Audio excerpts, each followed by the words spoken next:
Pep Guardiola's Manchester City are becoming exactly what Mikel Arteta is afraid of. And this City team showed that, particularly in the second half. Yeah, they were very good in terms of football, in terms of the first half. And we've been critical of this team over the last 18 months because of the standards City have set. And it has nothing to do with dominance anymore. For the first time in years, City had stopped looking unstoppable. January told the story. Goalless draws, 1-1 stalemates, a derby defeat, and a title gap that stretched to 9 points. Injuries disrupted the back line, rotation broke rhythm, and slowly, almost quietly, control, Pep Guardiola's greatest weapon, began to disappear.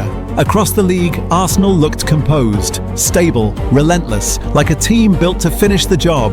And a bit of a hammer blow for Arsenal, still a nice little lead, but from to see Arsenal going a goal down, see City going a goal down, I think it's a long way back with their record. So to get to 3 points, huge. Then City went to Anfield. Less possession, fewer passes, no big chances created, and still one late run, one decisive touch, and a cold penalty from Erling Haaland, his first ever goal at Anfield, flipped the entire narrative.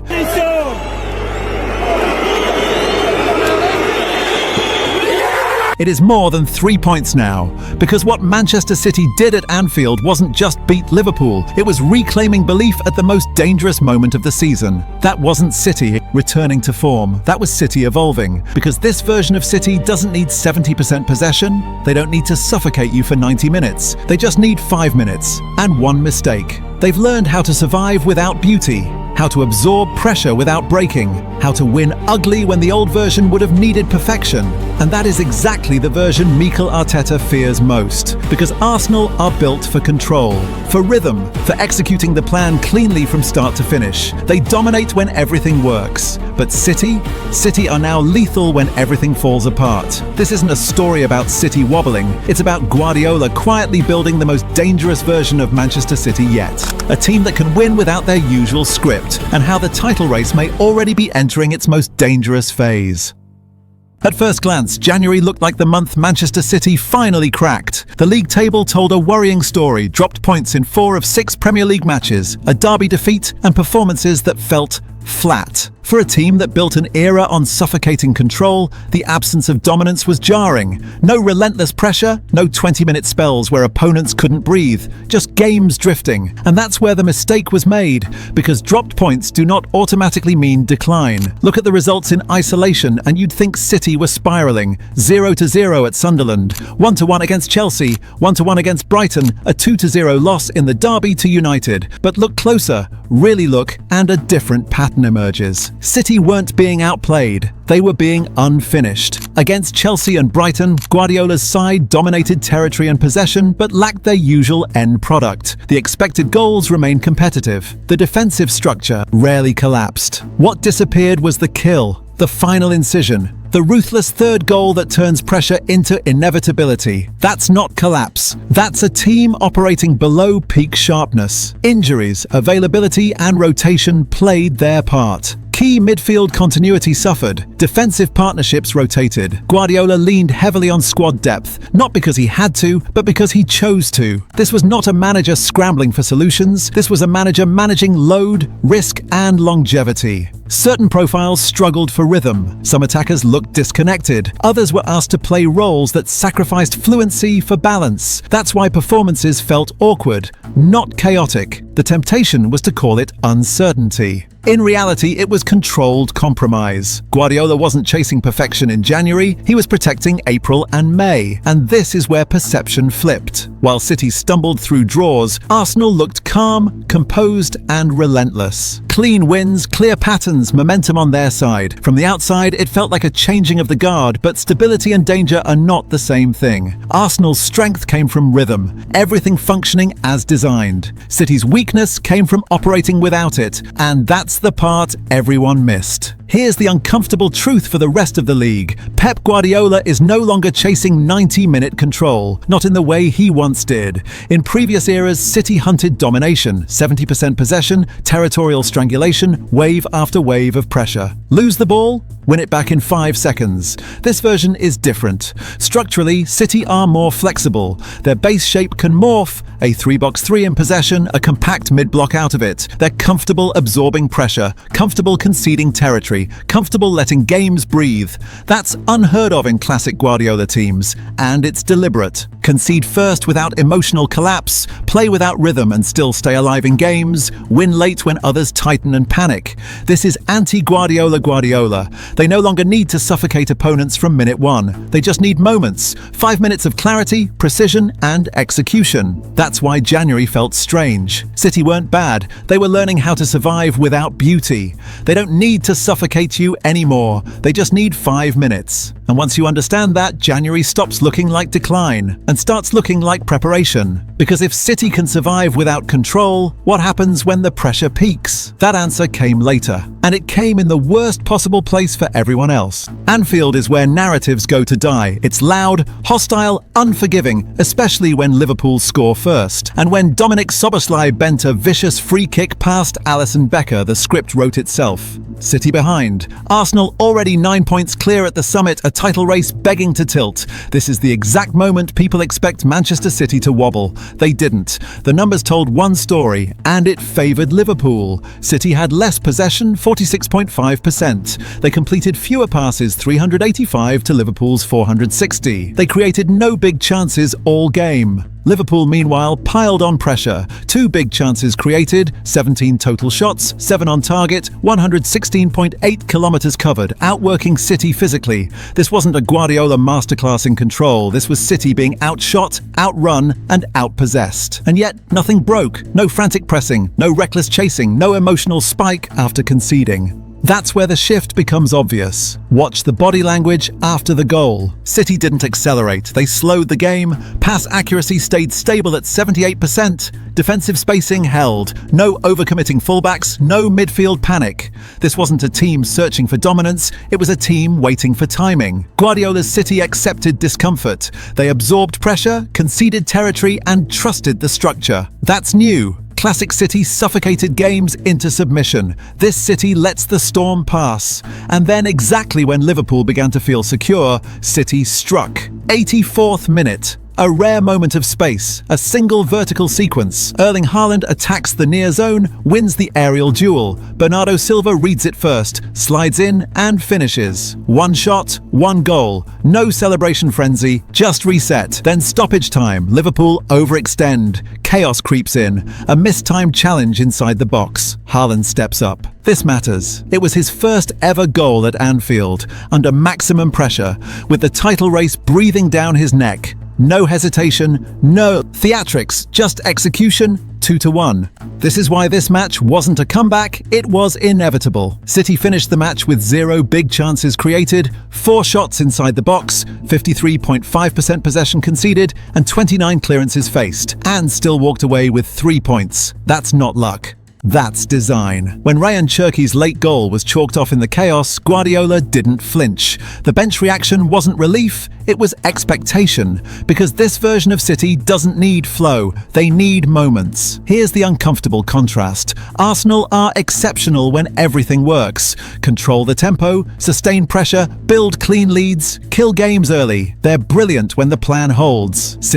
City are lethal when the plan collapses. They can win with less possession, survive without rhythm, wait while being outplayed, and punish a single mistake. That difference matters in April. It decides titles. The line that lands, Arteta built perfection. Guardiola built survival, and survival is what wins championships when legs are heavy, margins are thin, and pressure suffocates even the best teams. Anfield didn't prove City are back. It proved something worse. They never left. Because if this is City under pressure, what happens when they face Arsenal directly with silverware and psychology on the line? Wembley isn't just a final, it's a preview of the war. If you want the clearest proof that Manchester City haven't collapsed, it's this simple truth. When games get messy now, City don't bleed points. they steal them back. January was the month of uncertainty. February is where the return on that discomfort starts to show. Not pretty, not always fluent, but mentally ruthless. The win at Anfield wasn't just a comeback, it was the loudest confirmation yet that this City side has stopped behaving like a team that needs control to survive. And that single shift is what has quietly dragged them back into the heart of the title race. Old Guardiola City won by suffocating you. They boxed you in,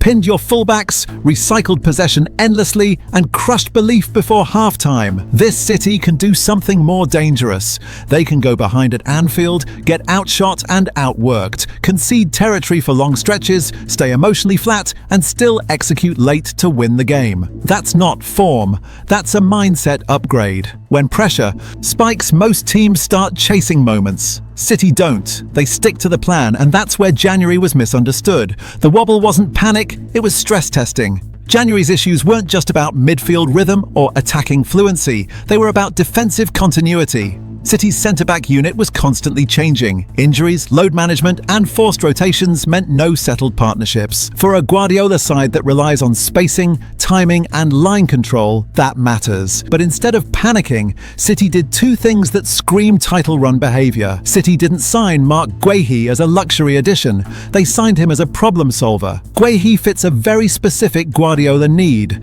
Comfortable defending space in transition, calm under pressure when building from deep, strong in duels without being reckless, vocal, and organisational. This wasn't about upgrading highlights, it was about survivability. Against Liverpool, you saw it immediately. Guehi wasn't spectacular, and that's the point. He held his position, made the right decisions, cleared danger, and allowed City to stay alive long enough for the forwards to decide the match. In title races, that kind of defender is priceless. Then comes the bigger change. Ruben Dias returning isn't just a player coming back, it's a defensive identity coming back. Dias does things that don't show up in highlight reels, controls the defensive line, dictates when City step up or drop, calms the back four when the stadium gets loud, sets the emotional temperature. There's a reason City look harder to score against the moment he's involved. Dias brings that "we're not conceding twice" aura, and in a run-in, that presence is oxygen. With Guehi adding stability and Dias restoring authority, City's defence isn't just healthier, it's clearer.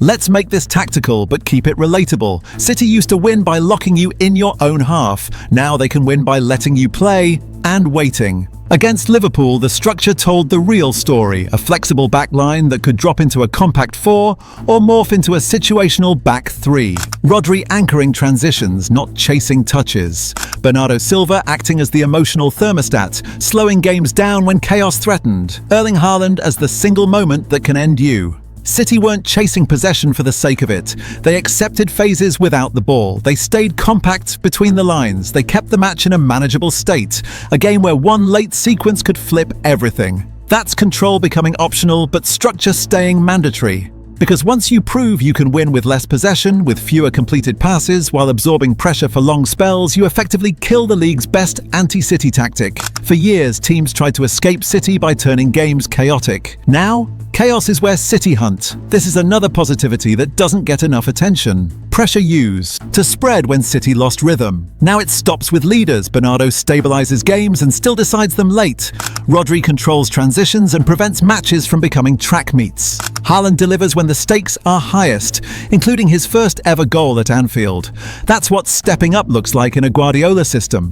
Not highlights, responsibility. And as injured pieces return and chemistry snaps back into place, the unsettling truth becomes clear. City haven't reached peak form yet, and they're already winning like champions. Now zoom out, because the Carabao Cup final isn't really about silverware, it's about psychology. Arsenal versus Manchester City at Wembley on March 22nd, 2026 isn't just a final, it's the first true pressure checkpoint of the season-long war. Why this match matters more than the cup? First, it's the first direct clash. League games come with context, injuries, schedules, we'll get them later. A final removes excuses. It's compressed pressure. Second, Arsenal want validation. Their season has been built on rhythm, control, clean leads, and consistency. Wembley is where they can prove they can beat City when it truly matters, not just outrun them over months. Third, City want confirmation. They don't need belief, they need proof that their new survival mode identity works against the only team trying to take their crown. And here's the detail that makes it brutal. Whoever controls the last 15 minutes sends the message. Because that's where City live now. Late execution, cold decision-making, taking games out of your hands. If Arsenal finish stronger, it says, we've grown up. If City finish stronger, it plants the doubt that destroys title races. Even when we're better, they still win. That's why Wembley isn't a destination. It's a preview, not of a trophy lift, but of exactly what the run-in is going to feel like. Unease, not closure. The kind that lingers. Yes, it's early, and no one serious is pretending the season is decided in February. But here's where that comfort becomes dangerous. Systems don't lie. Form fluctuates. Results wobble. Injuries distort momentum. Yet when a team repeatedly shows the same behaviors under maximum pressure, calm decision-making, patience without panic, late execution without desperation, that's not coincidence. That's structure revealing itself. What Manchester City are showing right now isn't dominance. It's something far more unsettling. Adaptation. They can suffer, they can wait, they can play without rhythm, without control, without momentum, and still find the decisive moments. That's the part the table doesn't capture. And now layer this on top of what's still coming. As bodies return and chemistry sharpens, this City side isn't just getting healthier, it's getting clearer. When Pep Guardiola finally has the continuity again, the structure tightens. When Phil Foden rediscovers full rhythm, not flashes but sustained influence, City gain another player who can decide games in broken moments. When Jeremy Doku returns with sharpness, suddenly transitions become lethal again, not just controlled. When injured pieces settle, rotation turns back into refinement. And that's when title races usually change shape. Because the most dangerous version of City has never been the one that starts seasons fast. It's the one that solves problems along the way. So the question isn't, are City back? That question is too small, too comfortable. The darker question is this: what happens if City reach full form after they've already learned how to win without it? Because when legs get heavy, when margins shrink, when fixtures compress, when pressure suffocates even the best plans, perfection cracks first, survival doesn't. And that's why this moment matters more than one win, more than one final, more than 1 month. Because this version of Manchester City isn't chasing the title. It's been engineered for the moment when everyone else starts to blink. The scariest part, this might still be the floor.